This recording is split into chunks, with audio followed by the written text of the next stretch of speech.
Welcome to جامعہ نبراس القرآن۔ آج سے جامعہ نبراس القرآن کی طرف سے تجوید کے احکام اور رولز کی ایک سیریز لے کر آ رہے ہیں، جس کا مقصد قرآن کو اس طرح پڑھا جائے جس طرح نازل ہوا ہے اور جس طرح نبی کریم صلی اللہ علیہ وسلم نے پڑھا ہے، اور یہ اسی وقت ممکن ہے کہ جب آپ کو تجوید کے احکام اور قواعد سے واقفیت ہوگی۔ اور یہ کورس انگریزی اور اردو دونوں زبانوں میں ہوگا۔ تو چلیے شروع کرتے ہیں۔ آج کا پہلا سبق اور لیسن نون ساکن اور تنوین کے احکام کے بارے میں ہے۔ نون ساکن اور تنوین کے احکام کے بارے میں ہے۔ تو سب سے پہلے جانتے ہیں نون ساکن اور تنوین کی تعریف۔ نون ساکن وہ نون کہ جس کے اوپر جزم ہو، یعنی فتحہ، کسرہ یا ضمہ نہ ہو۔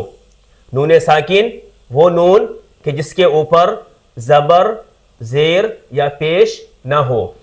مثال کے طور پر ان اور من۔ اس مثال میں جو نون ہے وہ نون ساکن ہے، کیونکہ اس کے اوپر فتحہ، کسرہ یا ضمہ نہیں ہے، یا اس کے اوپر زبر، زیر یا پیش نہیں ہے۔ تنوین کی تعریف۔ تنوین کا مطلب دو فتحہ، دو کسرہ اور دو ضمہ۔ تنوین کا مطلب دو زبر، دو زیر یا دو پیش، یا اس کو ایسے کہہ سکتے ہیں کہ تنوین کا مطلب ڈبل فتحہ، ڈبل کسرہ اینڈ ڈبل ضمہ۔ فار ایگزامپل بن، بن، بن، تن، تن، تن، سن، سن، سن۔ نون ساکن اور تنوین کے چار احکام ہیں۔ نون ساکن اور تنوین کے چار احکام ہیں۔ نمبر ایک اظہار، نمبر دو ادغام، نمبر تین اقلاب، نمبر چار اخفاء۔ نون ساکن اور تنوین کے چار احکام ہیں۔ نمبر ایک اظہار، نمبر دو ادغام، نمبر تین اقلاب، نمبر چار اخفاء۔ Definition of known ساکنہ۔ Known ساکنہ is a noun free from فتحہ، کسرہ and ضمہ۔ No فتحہ، no کسرہ، no ضمہ۔ It has only سکون، like this.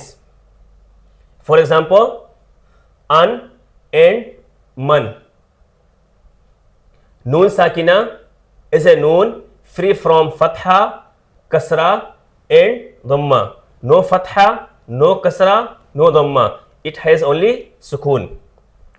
تنوین means، definition of تنوین۔ تنوین means double فتحہ، double کسرہ and double ضمہ۔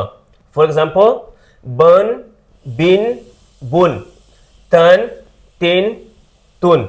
There are four rules of known ساکنہ and تنوین۔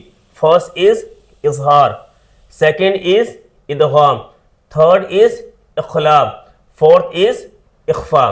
There are four rules of known ساکنہ and تنوین۔ First is اظہار، second is ادغام، third is اقلاب، fourth is اخفاء۔